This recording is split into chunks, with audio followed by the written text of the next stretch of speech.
নাগরিক সংবাদে স্বাগত। আপনাদের সাথে আছি আমি পূজাশ্রী ভদ্র। শুনছিলেন সংবাদ শিরোনাম, এবার জানিয়ে দেব বিস্তারিত। 2 ঘন্টার ব্যবধানে মাইলস্টোন শিক্ষার্থী জারিফ অফিস সহকারী মাসুমাও চলে গেলেন না ফেরার দেশে। দুজনই রাজধানীর জাতীয় বার্ন অ্যান্ড প্লাস্টিক সার্জারি ইনস্টিটিউটে চিকিৎসাধীন ছিলেন। এখনও হাসপাতালে চিকিৎসা নিচ্ছেন 48 জন।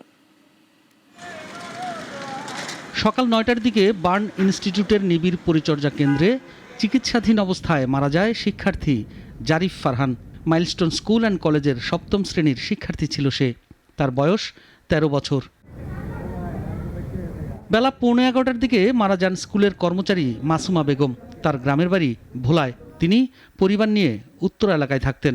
11:15 বাজে মাসুমা মারা গেছে মাইলস্টোন বিমান দুর্ঘটনায়। বিমান বাহিনীর পক্ষ থেকে লাশ টাস নেওয়ার ব্যবস্থা করে দিতেছে। ভবিষ্যতে আমার ছেলে সন্তানের কি উপায় হবে এটা আমি জানি না। হ্যাঁ, তখন কথা বলছি ও 21 তারিখ 22 তারিখ সকাল পর্যন্ত অনেক ভালোই ছিল। ডাক্তাররা অনেক সাহস দিছিল যে ও ভালো হয়ে যাবে, কিন্তু আজকে তো এ নিয়ে যুদ্ধবিমান বিধ্বস্তের ঘটনায় জাতীয় বার্ন অ্যান্ড প্লাস্টিক সার্জারি ইনস্টিটিউটে 17 জন মারা গেল। আর এই ঘটনায় মোট মৃত মানুষের সংখ্যা বেড়ে হলো 35। আমাদের আজকের সর্বশেষ যে আমি যদি সামারিটা আপনাদের বলি, আপনারা জানেন যে গতকালকে আমাদের যে অবস্থান ছিল তার থেকে আমরা কিছুটা দুঃসংবাদ আমাদের জন্য যে 2টা রোগীকে আমরা আজকে হারিয়েছি। একজনকে সকাল 9টায় আর একজনকে 10টার দিকে। বার্ন ইনস্টিটিউটে ভর্তি রয়েছে আরও 36 জন, যাদের মধ্যে কয়েকজনের অবস্থা আশঙ্কাজনক জানিয়েছেন এই চিকিৎসক। আজ 2 জন শিক্ষার্থীকে রিলিজ দেওয়ার কথাও জানান তিনি। সাইফুল শাহিন, নাগরিক, ঢাকা। মাইলস্টোনের আকাশে বিধ্বস্ত যুদ্ধবিমানের সেই দৃশ্যে এখনও আটকে ওঠে সবাই। 5 দিন পেরিয়ে গেলেও স্তব্ধতা ভাঙছে না ক্যাম্পাসের। আর কৌতূহলী মানুষের ভিড়ে বাড়ছে বিশৃঙ্খলা। এমন পরিস্থিতিতে চলতি সপ্তাহেও শিক্ষা প্রতিষ্ঠানটির ক্লাস পরীক্ষা বন্ধ থাকবে বলে জানিয়েছে কর্তৃপক্ষ। গত 21 জুলাই দুপুরে যুদ্ধবিমান বিধ্বস্তে মাইলস্টোনে ঘটে ট্র্যাজেডির ঘটনা। ক্যাম্পাসের চারপাশে এখন নিরাপত্তায় আর ভেতরে চলছে মেরামতের কাজ। এদিকে সকাল থেকে রাত উৎসুক জনতা প্রতিনিয়ত ভিড় করছে মাইলস্টোনে। নগরীর বিভিন্ন জায়গা সহ দূর দূরান্ত থেকেও আসছেন অনেকে। দুর্ঘটনার স্থানটি যেন দর্শনীয় মনে করছেন তারা। এই যে গেট, 2 পাশে গেট লাগানো আছে, অনেক লোকের অনেক ভিড়, যার কারণে দেখতে আসলাম। বিমান পড়ছে যে জায়গায়, ওগুলা দেখতে আর কি। বাচ্চাগো অনেক আসে নাকি ব্যাগটা, এগুলো আসে ওগুলা দেখতে। আমরা একটু দেখতাম, তাদের জন্য আর একটু দেখার পরে আরো বেশি খারাপ লাগতো, আমরা দোয়া করতে পারতাম। মাঝে মধ্যে উৎসুক জনতাকে ভেতরে প্রবেশ করতে দিচ্ছে নিরাপত্তা কর্মীরা। তবে কর্তৃপক্ষের নির্দেশে গণমাধ্যম কর্মীদের প্রবেশে নিষেধাজ্ঞার কথা জানালেন তারা। জনতা আসে যাইতেছে, আসতেছে, আমরা যতটুকু পারি সহযোগিতা করতেছি। ওনারা শুধু দেখতে আসে যে বিমান এখানে একটা দুর্ঘটনা ঘটছে, ওনারা শুধু দেখতে আসে স্যার, আর কিছু না স্যার। মিডিয়া আপাতত নিষেধ, ওনারা বললে আবার ঢুকতে দেব। নির্মম এমন ঘটনায় দেখতে আসছেন নিহত ও আহতের অনেক স্বজনরাও। পোড়া দেয়াল আর ধ্বংসস্তূপ দেখে স্মৃতিচারণ করছেন অনেকে। ট্র্যাজেডির 5 দিন পেরিয়ে রাজনৈতিক নেতারাও ঘটনাস্থলে এসে প্রশ্ন তুলছেন রাষ্ট্রীয় অসঙ্গতি নিয়ে। কদিন পরে পরে দেখবেন যে উঁচু উঁচু বিল্ডিংয়ে আগুন লাগে। আগুন লাগার পর সেটা নিয়ে হইচই হয়, অনেক মানুষ মারা যাওয়ার পর অনেক কথাবার্তা আসে, কিন্তু কোনো ব্যবস্থা গ্রহণ করা হয় না। ঘটনা, দুর্ঘটনা কিংবা ট্র্যাজেডি, সবখানেই প্রয়োজনীয় মানুষের চেয়েও উৎসুক জনতার ভিড় প্রায়শই দেখা যায়। তবে মনুষ্যত্বের সংকটের প্রমাণ মেলে যখন এমন ভিড়ে ঝুঁকি বাড়ে অন্যের প্রাণহানির। জিহাদুল ইসলাম, নাগরিক, ঢাকা। ঢাকায় বিমান দুর্ঘটনায় দগ্ধ হয়ে বার্ন ইউনিটে 5 দিন ভর্তি থাকার পর মারা গেছে ছোট্ট আয়মান। তাকে দাফন করা হয়েছে গ্রামের বাড়ি শরীয়তপুরের পারিবারিক কবরস্থানে। স্বজনরা ছাড়াও শোক ছড়িয়ে পড়েছে স্থানীয়দের মাঝে। শাহাদাত হোসেন হিরুর রিপোর্ট, জানাচ্ছেন সিরাজুমনির শুভ। রাজধানীর দিয়াবাড়িতে বিমান দুর্ঘটনায় ঝলসে যাওয়ার পর 5 দিন মৃত্যুর সাথে পাঞ্জা লড়ে অবশেষে হার মেনেছে 10 বছরের ছোট্ট আয়মান। ঢাকা জাতীয় বার্ন অ্যান্ড প্লাস্টিক সার্জারি ইনস্টিটিউটে চিকিৎসাধীন অবস্থায় শুক্রবার শেষ নিঃশ্বাস ত্যাগ করে 4র্থ শ্রেণীর এই শিক্ষার্থী। গ্রামের বাড়ি ভেদেরগঞ্জের নারায়ণপুরে। জানাজা শেষে পারিবারিক কবরস্থানে দাদা মাজেদ হাওলাদারের পাশে দাফন করা হয়।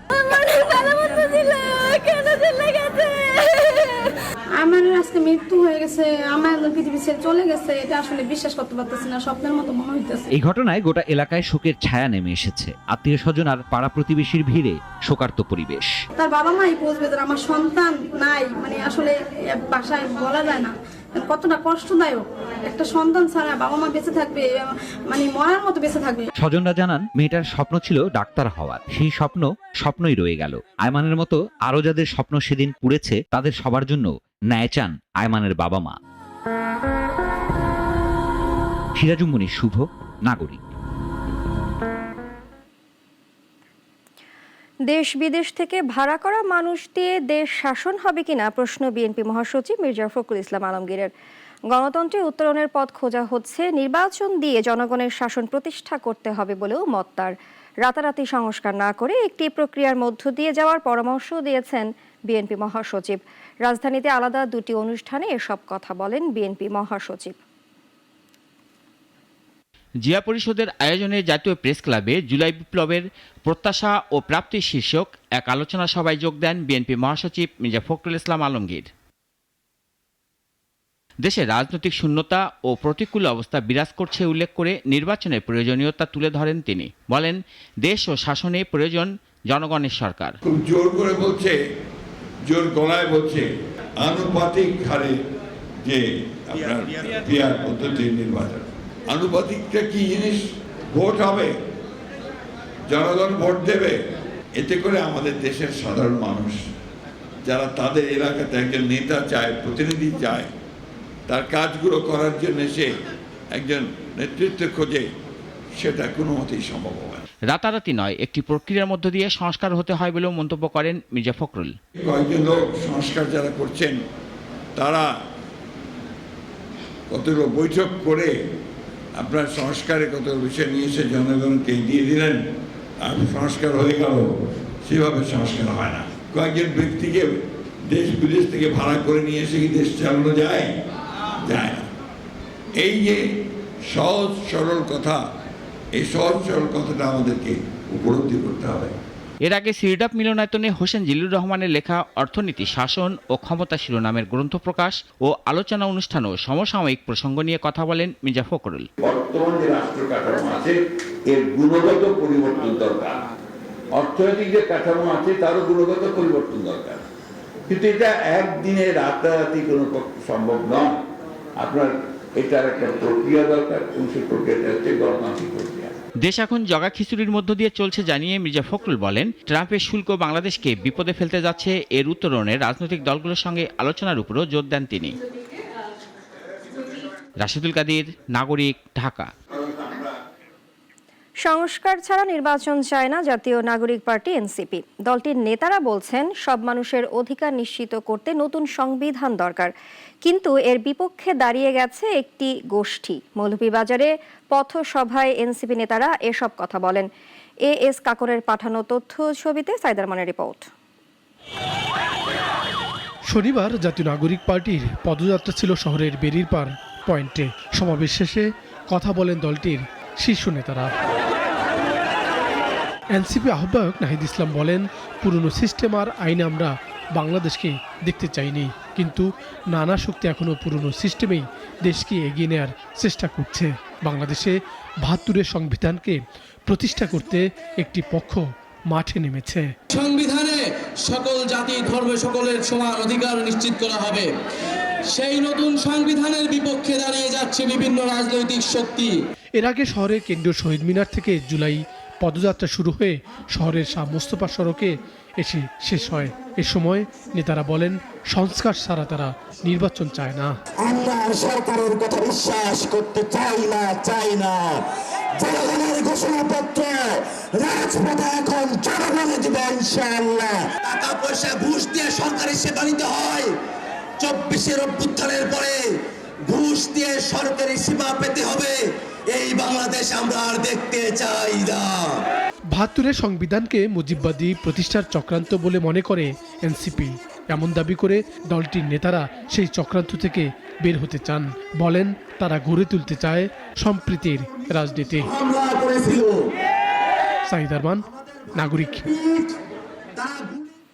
গণ অভ্যুত্থানের সময় লুট হওয়া অস্ত্রসহ সব অবৈধ অস্ত্র উদ্ধারে তৎপর আইনশৃঙ্খলা বাহিনী। নির্বাচনের আগে এসব উদ্ধার করা হবে জানিয়েছেন স্বরাষ্ট্র উপদেষ্টা। আজ নারায়ণগঞ্জে তিনি মন্তব্য করেন, পুলিশের সঙ্গে রাজনৈতিক দলের কোনো বিভেদ থাকতে পারে না। মোহাম্মদ কামাল হোসেনের প্রতিবেদনে সাইদার মানের আরও একটি রিপোর্ট। দুপুরে নারায়ণগঞ্জ পুলিশ লাইন্স পরিদর্শন করেন স্বরাষ্ট্র উপদেষ্টা। তারপর কথা বলেন সমসাময়িক নানা প্রসঙ্গে। পুলিশের সঙ্গে বিভেদ তৈরি না করতে রাজনৈতিক দলগুলোর প্রতি আহ্বান জানান তিনি। আশা প্রকাশ করেন, আগামী নির্বাচনের আগেই জুলাই আন্দোলনের সময় লুট হওয়া অস্ত্রসহ সকল অবৈধ অস্ত্র উদ্ধার হবে। আমরা সব অস্ত্রগুলি এখনো উদ্ধার করতে পারি নাই। আমরা অস্ত্রগুলি উদ্ধার করার চেষ্টা করতেছি এবং আল্লাহ দিলে হয়তো ইলেকশনের আগে আরো অনেক অস্ত্র উদ্ধার হয়ে যাবে। স্বরাষ্ট্র উপদেষ্টা বলেন, গণ অভ্যুত্থানের অনেক মামলায় উদ্দেশ্যমূলক আসামি করায় মামলার তদন্ত কাজ বিলম্বিত হচ্ছে। অনেকে নিজেদের স্বার্থ সিদ্ধির জন্য অনেকে কিন্তু কিছু নিরীহ লোকের নাম দিয়ে দিছে, এই জন্য কিন্তু সময়টা বেশি লেগে যায়। যদি তারা অ্যাকচুয়াল আসামিদের নামটা দিত তবে কিন্তু এত সময় লাগতো না। পরে স্বরাষ্ট্র উপদেষ্টা নারায়ণগঞ্জের 62 বিজিবি দপ্তর পরিদর্শন করেন। ভারতের পুশিনের বিষয়ে তিনি বলেন, আমাদের নাগরিকদের অবশ্যই ফেরত নিতে হবে, তবে রোহিঙ্গাদের যেভাবে পুশিন করা হচ্ছে তা গ্রহণযোগ্য নয়। আমরাও কিন্তু ওদেরও যারা এই আসতেছে ইন্ডিয়া, আমরাও কিন্তু প্রপার চ্যানেলে পাঠাই, বাট ওরা আপনি সত্যি কথা বলতে ওরা চ্যানেলে পাঠায় জঙ্গলে নদীর পাড়ে এইসব জায়গায় ফেলাতে, এটা কোনো অবস্থায় গ্রহণযোগ্য না। মোহাম্মদপুরে আলোচিত ছিনতাইয়ের ঘটনায় 4 জনকে শনাক্ত, 3 জনকে গ্রেপ্তার এবং ফোন উদ্ধারের কথা জানিয়ে তিনি বলেন, দোষীদের ছাড় দেওয়া হবে না, কেউ অবহেলা করলে তাকেও শাস্তির মুখে পড়তে হবে। মানে হিউম্যান রাইটও একটা ভায়োলেশন। সাইদ আরমান, নাগরিক। এই ব্যাপারে আমরা প্রতিবাদ করে যাচ্ছি। বঙ্গোপসাগরের গভীর নিম্নচাপের প্রভাবে উপকূলীয় জেলাগুলোর নিম্নাঞ্চল প্লাবিত। অস্বাভাবিক জোয়ারে ভোলায় 20টি গ্রাম তলিয়ে গেছে। কুয়াকাটা সৈকত ভাঙনের মুখে। সমুদ্রে 3 নম্বর সতর্ক সংকেত দেওয়া হয়েছে। ভোলা লক্ষ্মীপুর সহ 10টি নৌরুটে লঞ্চ চলাচল বন্ধ। স্থানীয়রা বাঁধ মেরামত ও জরুরি পদক্ষেপের দাবি জানিয়েছেন। প্রতিনিধিদের পাঠানো তথ্য ছবি নিয়ে জানাচ্ছেন শাশ্বতী সরকার। নিম্নচাপ ও অমাবস্যার প্রভাবে মেঘনা, পায়রা, বিষখালী সহ উপকূলের নদীগুলোর পানি বিপদসীমা ছাড়িয়েছে। ভোলায় রাজাপুর, মাঝের চর, মনপুরা সহ অসংখ্য এলাকায় বসতঘর, ফসলি জমি প্লাবিত। ভোলার চর ফ্যাশনে বেড়িবাঁধ ক্ষতিগ্রস্ত। পানি উন্নয়ন বোর্ড জরুরি মেরামত শুরু করেছে। ইলিশা লঞ্চ ঘাট তলিয়ে যাত্রীদের দুর্ভোগ চরমে। জোয়ারা পানি আমাকে চুলা চাকরি সব ডুবে গেছে, এমনকি সব ভাসে যাইতেছে। এখানে জোয়ারের পানিতে আমাদের ঘরদুয়ার সব ডুবে গেছে। একটু বেশি হইলে দেখা গেছে বেড়িবাঁধ সুইটা বলা প্রায় তলে যাওয়ার সম্ভাবনা থাকে আর কি। ব্লকগুলো যদি একটু উঁচা করে দেয় তাহলে কিন্তু আমাদের এই পানির সম্মুখীন আমরা হই না। পানি উন্নয়ন বোর্ডের তত্ত্বাবধায়ক প্রকৌশলী মোহাম্মদ হাসানুজ্জামান জানান, মেঘনার পানি তজুমদ্দিনে বিপদসীমার 147 সেন্টিমিটার উপরে। কুয়াকাটায় জিও টিউব দিয়ে ভাঙন প্রতিরোধের কাজ শুরু হয়েছে। খেজুরগাছিয়াতে আমাদের বেড়িবাঁধ যেটা ক্ষতিগ্রস্ত হয়েছে ওইটা ঠিকাদার নিয়োগ করা আছে, ওরা এটা মেরামত করতেছে। কুয়াকাটায় উত্তাল ঢেউয়ে সৈকতের সৌন্দর্য হুমকির মুখে। শনিবার সকালে স্থানীয়রা কুয়াকাটা বাঁচাও মানববন্ধন করেছে। সরকারের উদাসীনতার অভিযোগ তুলেছে। নিম্নচাপ ও অমাবস্যার প্রভাবে পটুয়াখালীর রাঙ্গাবালী উপজেলায় বৈরী আবহাওয়া বিরাজ করছে। সকাল থেকে থেমে থেমে বৃষ্টি হচ্ছে। সাগর উত্তাল। নদ নদীর পানি স্বাভাবিকের তুলনায় প্রায় 3 ফুট বৃদ্ধি পেয়ে ভাঙা বেড়িবাঁধের অংশ দিয়ে লোকালয়ে ঢুকছে। এছাড়া কক্সবাজারের টেকনাফে মেরিন ড্রাইভের 2.5 কিলোমিটার রাস্তা ভাঙনের মুখে। কুতুবদিয়ায় ভাঙা বাঁধ দিয়ে সাগরের পানি লোকালয়ে ঢুকছে। শান্তিবাজার তাবালের চর সড়ক ক্ষতিগ্রস্ত। শাশ্বতী সরকার, নাগরিক। ঝিনাইদহের মহেশপুর সীমান্ত দিয়ে ভারতে পাচারের সময় প্রায় 4.5 কেজি ওজনের 31টি স্বর্ণের বার জব্দ করেছে বিজিবি জানিয়েছে, কুমিল্লাপাড়া বিওপির একটি টহল দল নিয়মিত টহলের সময় গোপন সংবাদের ভিত্তিতে সন্দেহভাজন এক ব্যক্তিকে দেখতে পায়। তিনি বাংলাদেশ থেকে ভারতে প্রবেশের চেষ্টা করছিলেন।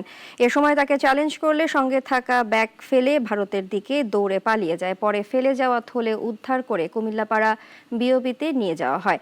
সেগুলো খুলে 31টি স্বর্ণের বার পাওয়া যায়। উদ্ধারকৃত স্বর্ণের বাজার মূল্য 5,83,00,000 টাকার বেশি। থাইল্যান্ডের সঙ্গে চলমান সংঘর্ষের মধ্যে অবিলম্বে নিঃশর্তভাবে যুদ্ধবিরতির আহ্বান জানিয়েছে কম্বোডিয়া। জাতিসংঘে তাদের রাষ্ট্রদূত শান্তিপূর্ণ সমাধানের কথা বলেছেন। থাইল্যান্ডের ভারপ্রাপ্ত প্রধানমন্ত্রী সতর্ক করে বলেছেন, সংঘাত যুদ্ধে রূপ নিতে পারে। এতে এখন ভারী অস্ত্রশস্ত্র ব্যবহার করা হচ্ছে এবং সীমান্তের 12টি স্থানে সংঘাত ছড়িয়ে পড়েছে। কম্বোডিয়া থাইল্যান্ডের বিরুদ্ধে ক্লাস্টার বোমা ব্যবহারের অভিযোগ করেছে। এদিকে মালয়েশিয়া ও যুক্তরাষ্ট্র শান্তির আহ্বান জানিয়েছে। তবে তৃতীয় পক্ষের মধ্যস্থতা প্রত্যাখ্যান করেছে থাইল্যান্ড। থাইল্যান্ড ও কম্বোডিয়ার সীমান্তে 2 দিন ধরে চলা সংঘর্ষে অন্তত 32 জন নিহত এবং 10,000-এর বেশি মানুষ গৃহহীন হয়েছে। আরবি পড়া বলা, ইসলামের মৌলিক নীতি শিখছেন ইসরায়েলি সেনা গোয়েন্দারা। বিভিন্ন মাযহাবে মতপার্থক্য, ইবাদত পদ্ধতি, উৎসব ও মুসলিম সমাজের রীতিনীতি এই শিক্ষা তাদের জন্য বাধ্যতামূলক করা হয়েছে। শত্রুপক্ষের কথাবার্তা, আচরণ ও মনস্তত্ত্ব বিশ্লেষণের জন্যই এই উদ্যোগ নিয়েছে দেশটির সামরিক বাহিনী। গোয়েন্দা কার্যক্রমের নির্ভুলতা ও সাংস্কৃতিক সংবেদনশীলতা বাড়াতে চায় ইসরায়েলের সামরিক বাহিনী। তাই গোয়েন্দা ইউনিটের জন্য ইসলাম ধর্ম, আরবি ভাষা ও মধ্যপ্রাচ্যের সংস্কৃতি বিষয়ে বাধ্যতামূলক প্রশিক্ষণ চালু করেছে তারা। সেনাদেরকে আরবি পড়া ও বলা শেখানো হবে।